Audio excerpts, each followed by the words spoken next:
There are plenty of circumstances where neighbors don't like each other and they're complaining back and forth. I thought that there were citations that had been issued in this case. There have been. Okay, have they been adjudicated? I mean, you keep answering that.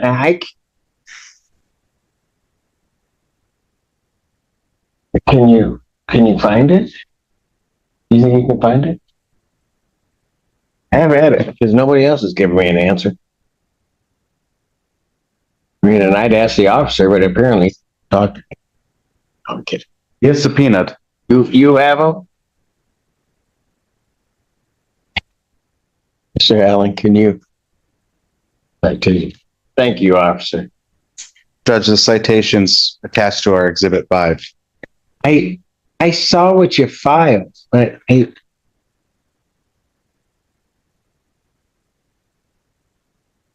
Good afternoon, Your Honor. Nick Boutros on behalf of the plaintiff. Travis Gagne on behalf of defendant, trust, and the tenant. All right, where are we on? I hope we gotten to the point that I am not going to hold the neighbors today. That's not how they're set by this court. Never have. But where are we on this? That's fair enough, Judge. The witnesses still came just in case. Still not resolved. So I think we need to set this for trial. Sure. I mean, I can't disagree with the fact that it isn't resolved. I don't know, based on our last hearing, if it's worthwhile having a motion on this. I don't know if it necessarily needs discovery or whatnot. I think that, in this case, there was no request to remove the tenant. Before this courtroom session even begins, tensions are already running high. What starts as a seemingly routine condominium dispute quickly spirals into a complex legal battle involving alleged noise violations, police interventions, and questions about tenant rights. At the center of it all is a tenant accused of creating chaos for over a year. Yet the legal path to eviction is far from straightforward. With conflicting claims, missing documentation, and unresolved citations, the judge must determine whether this case warrants dismissal or a full trial. Will the association succeed in proving its case, or will legal technicalities protect the tenant? Let's dive into this dramatic courtroom showdown. Good afternoon, Your Honor. Nick Boutros on behalf of the plaintiff. Travis Gagne on behalf of defendant, trust, and the tenant. All right, where are we on? I hope we gotten to the point that I am not going to hold the neighbors today. That's not how they're set by this court. Never have. But where are we on this? That's fair enough, Judge. The witnesses still came just in case. Still not resolved. So I think we need to set this for trial. Sure. I mean, I can't disagree with the fact that it isn't resolved. I don't know, based on our last hearing, if it's worthwhile having a motion on this. I don't know if it necessarily needs discovery or whatnot. I think that, in this case, there was no request to remove the tenant. Everything has been cured. I think that can be cut out of a motion and the case dismissed. Your Honor, the complaint does request repossession and eviction of the tenant. No, I know that's the request. I'm saying the cure letter did not, and everything in the cure letter has been cured. So I don't think it's a matter of law. This needs to go forward. What are the fundamental issues? Fundamental issue, Your Honor, is that we have a tenant that is creating extreme noise by hitting the walls, throwing things. There have been over 13 police visits to this unit owner. He's evaded pretty much every one of the encounters with the police, except one where he was found on the street behind a post office. The Center for Community Health has tried to get a hold of this individual to see what's going on. There's several noise complaints. And Has CMH been in touch with the person? not that I'm aware of, Your Honor. Are you aware as to whether or not the individual is a CMH consumer? No. Why CMH is involved, I do not know. But there have been welfare checks, as depicted in the police reports.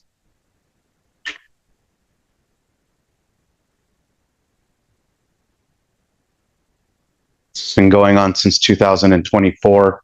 I did talk to the tenants that are next door to him that share a common wall, and this is still going on today. So to say that this is resolved, As I recall, the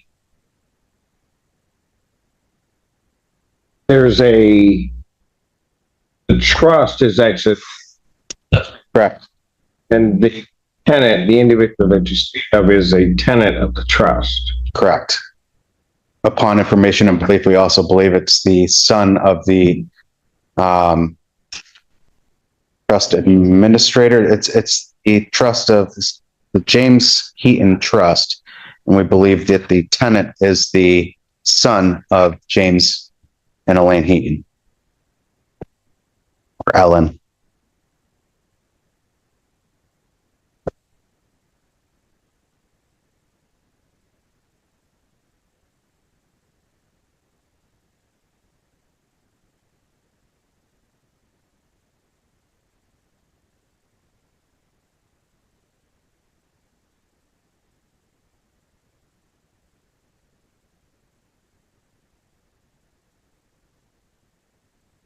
And you're saying this is a 30-day, but there's a lease, correct? I don't know if there's a lease.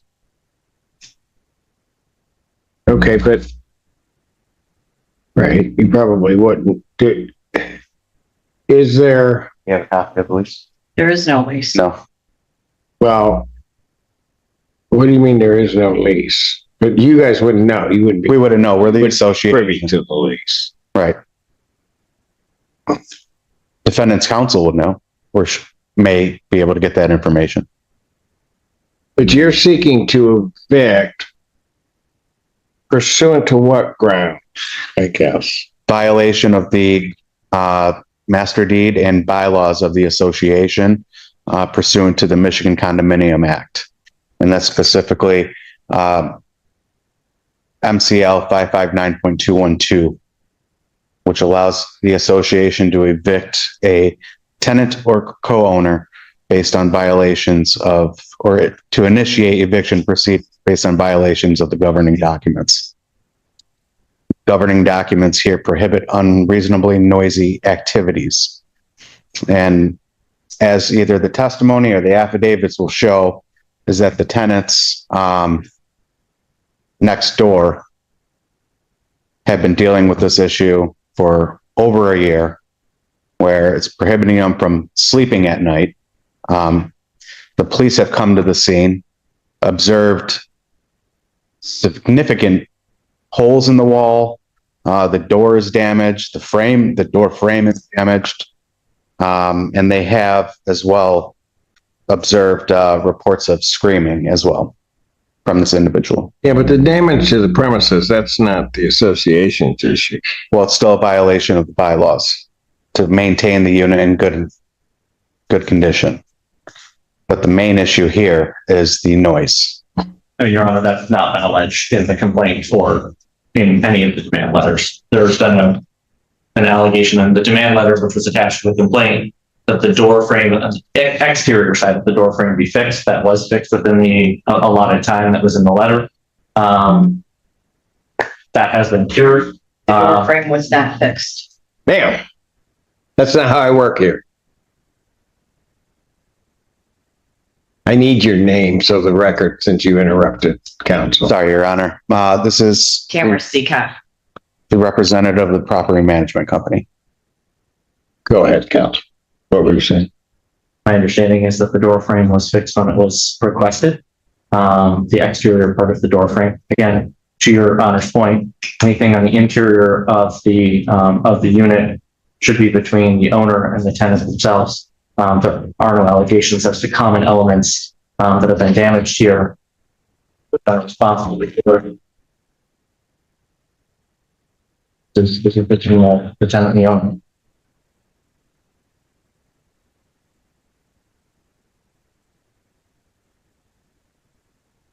I've also looked at in the police reports that have been provided, there have been no citations, there have been no prosecutions on this, there have been nothing good on this. Police coming out, the reports themselves, I haven't been able to find anything where they've observed noise, either in the unit themselves or itself.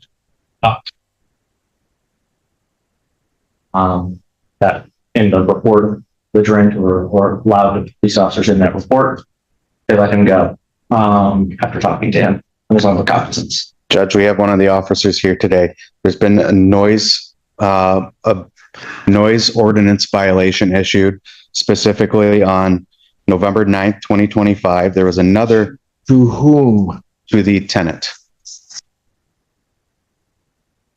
which I don't have the name because the FOIA records are blacked out. It is issued to the tenant. There was another violation that was issued on noise violation on November 20th, 2025, but that was dismissed for lack of evidence by the prosecution.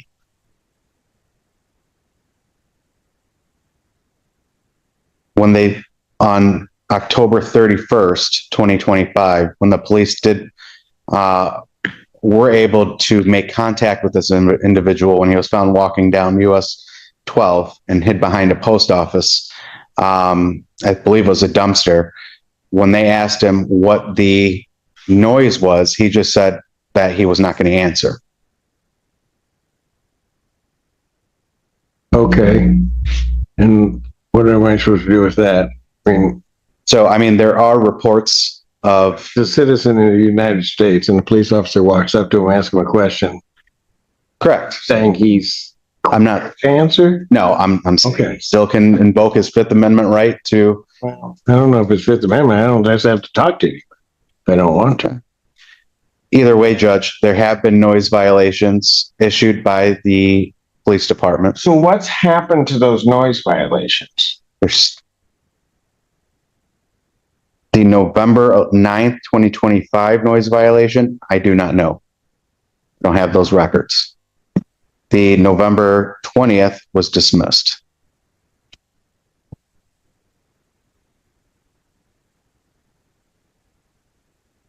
What's the name on the violation?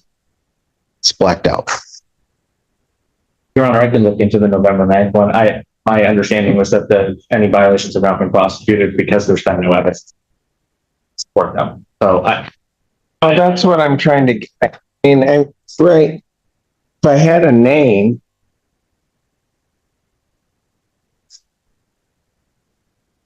got it?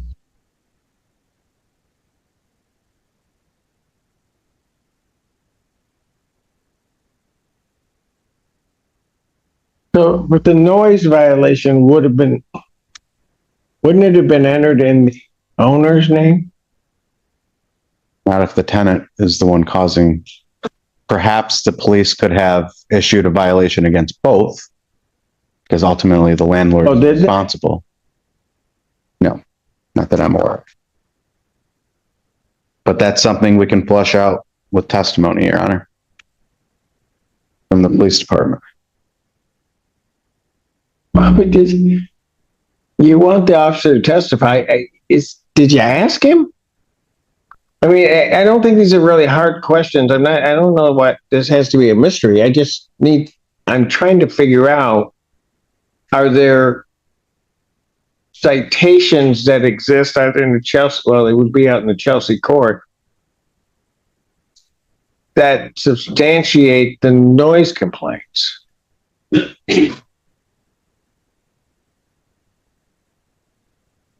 Question mark. Is there? Well, there are police reports where the officers have observed screaming by this tenant, and every time they knock on his door, he goes silent and doesn't answer the door. They can't force entry.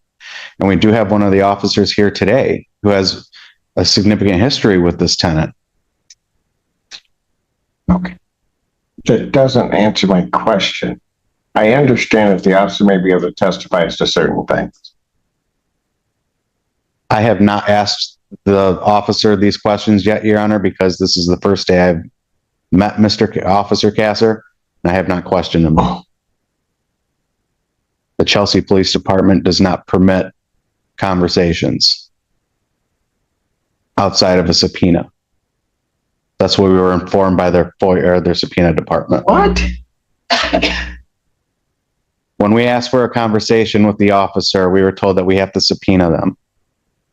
And the only way to issue a subpoena is to get him to appear to court.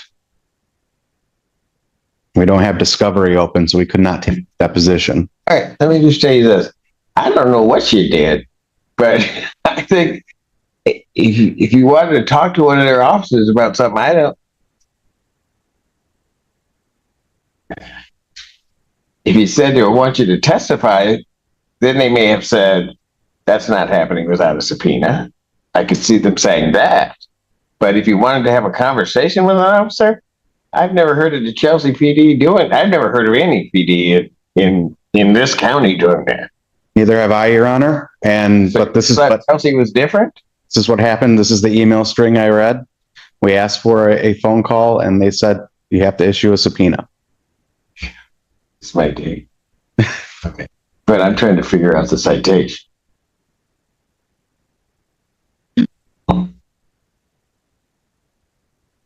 So I'm sitting here right now. Nobody's asked about any citations, noise complaints, or really? I mean, Have reports of noise complaints from the tenants that live next door to him who are here today as well, okay, but who are most affected by this. I understand that, but there are plenty of circumstances where neighbors don't like each other and they're complaining back and forth. I thought that there were citations that had been issued in this case. There have been. Okay, have they been adjudicated? I mean, you keep answering that.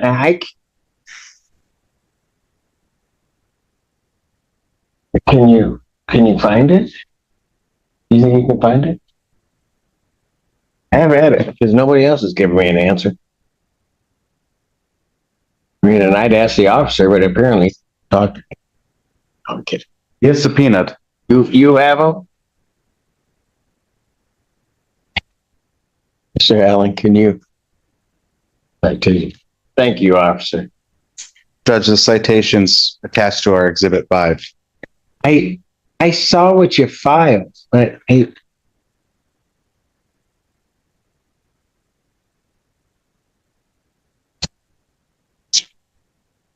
got a citation. You had it.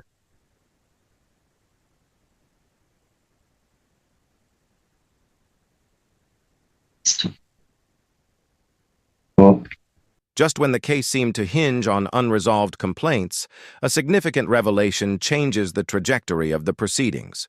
The discovery of an unadjudicated noise citation, and more importantly, an active warrant for failure to appear, adds substantial weight to the plaintiff's claims.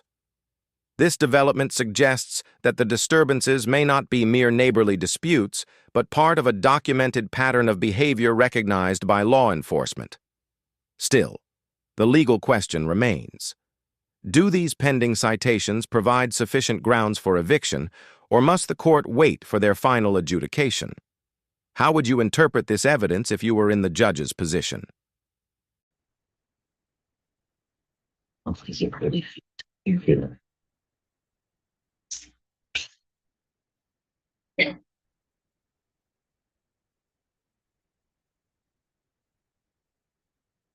got it.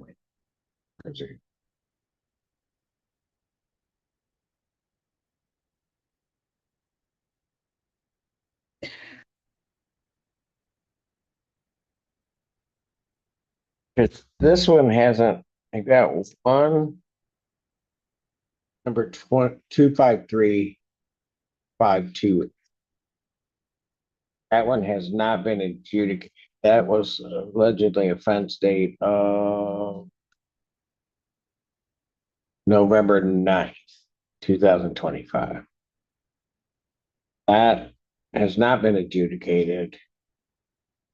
And there is a warrant on that case for a failure to appear because apparently a misdemeanor citation is issued. There is another one, 6-3. This is more recent. 0106 with an offense date of January 4th, 2026. That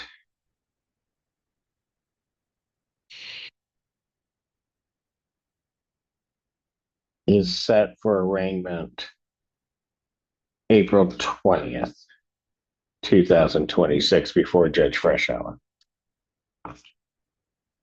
No, Mr. Allen. The officer is Kathy's back. And thank you, sir. So really, we're going to need to have a hearing date. That doesn't sound to me like even the final settlement conference.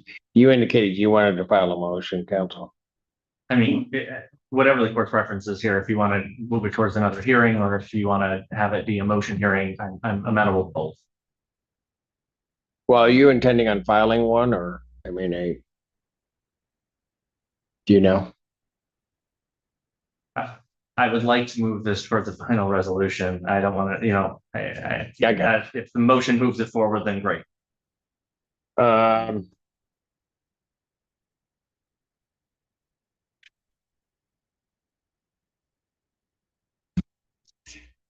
Why don't I set this for a non-jury trial?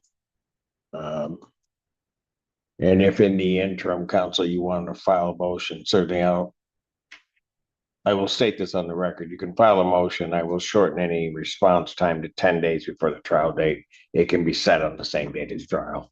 I'll just hear it. Hearing on the Right. same day as trial. If there's a motion that's filed, then it needs to be filed at least 10 days before the date I'm about to give you. That way I can get a response and then I will address the motion on the date of trial. And then the response would be due. Okay, here's how this works. If he files it, your time frame for responding is 10 days. So if it comes to me the day of the trial, I'll read it. I'll be able to analyze it and answer it. Okay. Well, I may file a motion as well, Judge. I just want to, Okay, same rules apply. that's why I'm asking. Said the fifth. But I'll set it, if it works for council, schedules May 5th, 2026 at 9. And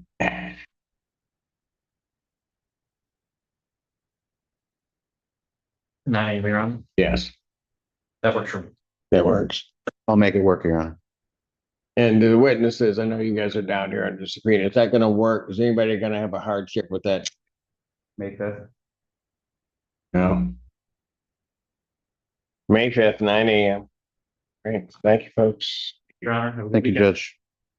Once I get, I will. All right. As this hearing concludes, the court stops short of issuing an immediate ruling, instead setting the stage for a non-jury trial scheduled for May 5th, 2026. The judge's decision reflects the need for a thorough examination of the evidence, including police citations, witness testimony, and the legal sufficiency of the association's claims under the Michigan Condominium Act. This case underscores the delicate balance between protecting community standards and safeguarding tenant rights, especially when procedural nuances play a decisive role. The upcoming trial will ultimately determine whether eviction is justified or if the dispute falls short of legal thresholds. If you found this case as fascinating as we did, make sure to hit that like button, share your thoughts in the comments about who you believe is in the right, and then don't forget to subscribe for more jaw-dropping courtroom breakdowns.